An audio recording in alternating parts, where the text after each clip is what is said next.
یہ بات مجھے بتائی ہے جی جمعیت علماء اسلام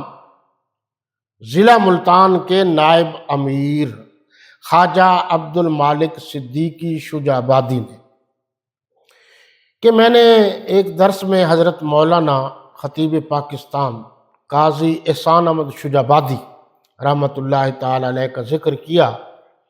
تو ان سے بات ہوئی تو پھر انہوں نے یہ واقعہ مجھے بتایا کہ حضرت مولانا قاضی احسان احمد شجابادی کو اللہ تبارک و تعالیٰ نے بڑی بلندی دی تھی، بڑے خطیب تھے، اور یوں کہا جائے بڑے سفید پوش قسم کے خطیب تھے،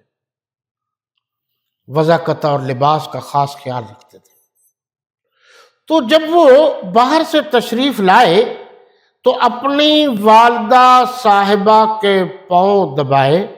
اور پھر پاؤں کے ساتھ اپنی داڑھی کو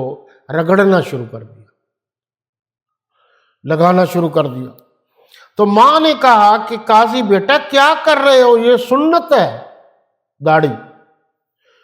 تو قاضی صاحب نے کہا امی یہ تو سنت ہے، جو کام کر رہا ہوں وہ فرض ہے، اس لیے کہ میرے نبی نے فرمایا الجنت تحت اقدام الامہات، کہ جنت تو ماں کے قدموں کے نیچے ہے، تو لہٰذا میں یہ فرض ادا کر رہا ہوں۔ تو ماں کے دل سے کتنی دعا نکلی ہوگی کہ آج تک اس عظیم انسان کا نام